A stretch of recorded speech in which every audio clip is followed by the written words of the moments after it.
Bismillah, assalamualaikum warahmatullahi wabarakatuh. Di kesempatan kali ini saya akan menyajikan sebuah kultum singkat yang berjudul Keistimewaan Puasa. Dalam banyak riwayat dijelaskan bahwa puasa memiliki beberapa keistimewaan dibanding ibadah-ibadah pada umumnya. Salah satu hadis yang menjelaskan kelebihan puasa dibandingkan ibadah lainnya adalah hadis qudsi berikut. Bismillahirrahmanirrahim. Kullu amali bani adam lahu illa soyami fa innahu li wa ana ajzi bihi. Untuk artinya, semua amal perbuatan anak Adam yakni manusia itu adalah untuknya, melainkan berpuasa, karena sesungguhnya puasa itu adalah untukku dan aku yang akan memberikan balasan dengannya. Nah, secara substansi hadis qudsi tersebut ingin menyampaikan bahwa ibadah puasa memiliki kedudukan istimewa di sisi Allah Subhanahu wa taala. Kata untukku adalah bentuk penyandaran ibadah puasa kepada Allah Subhanahu wa taala yang menunjukkan betapa puasa merupakan ibadah yang memiliki kedudukan lebih dibanding ibadah lainnya. Dalam beberapa hal, penyandaran sesuatu kepada Allah juga terjadi, seperti kata Ka'bah yang memiliki nama lain Baitullah atau Rumah Allah. Kata bait disandarkan pada kata Allah. Ini menunjukkan bahwa Ka'bah merupakan tempat yang memiliki kedudukan tinggi dibanding tempat-tempat lainnya. Dari hadis tersebut, ada satu hal yang perlu kita garis bawahi, yaitu kalimat karena sesungguhnya puasa itu adalah untukku dan aku yang akan memberikan balasan dengannya. Kalau kita cermati, pasti muncul sebuah pertanyaan besar. Bukankah semua ibadah itu akan dibalas oleh Allah?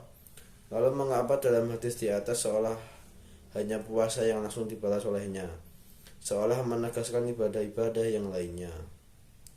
Para ulama berbeda pendapat dalam mengartikan hadis tersebut.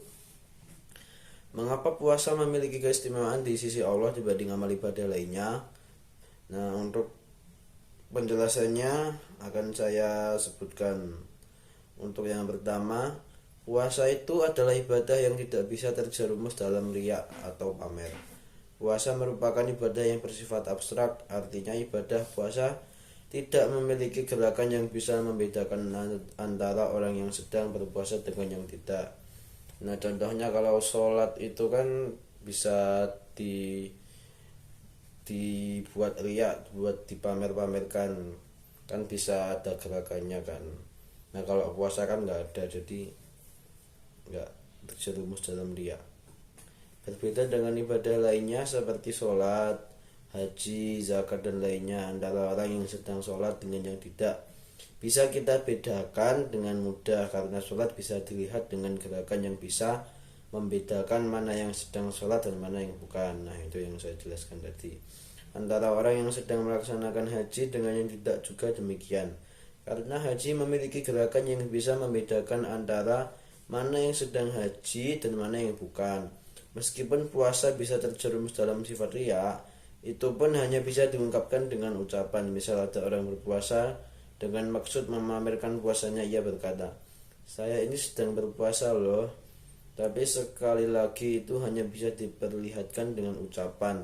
Berbeda dengan ibadah lainnya yang bila terjerumus dalam riya melalui gerakan ataupun ucapan. Kemudian yang kedua, puasa mampu melumpuhkan setan. Saat sedang berpuasa, maka kita akan menahan diri untuk tidak makan dan minum sampai waktu maghrib tiba.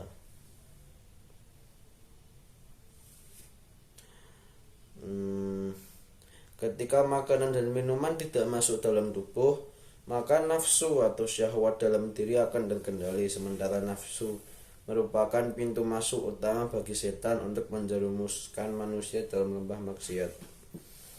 Yang ketiga, pahala puasa lebih besar dibanding ibadah lainnya. Menurut Al-Qurtubi, setiap amal ibadah sudah ditentukan besar pahala yang diperoleh, dari mulai dilipatkan 10 kali, 700 kali, dan sampai yang Allah kehendaki. Keempat, pahala melihat Allah.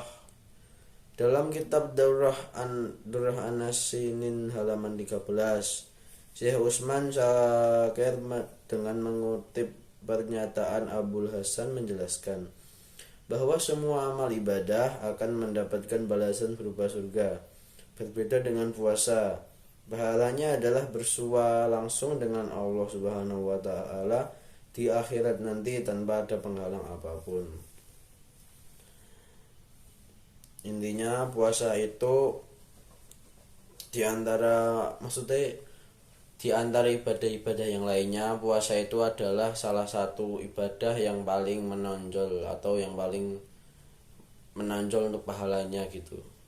Menurut saya gitu. Cukup sampai di sini. Kalau ada salah kata atau kurang jelas bisa ditanyakan langsung. Oke, bila taufik wal hidayah. Wassalamualaikum warahmatullahi wabarakatuh.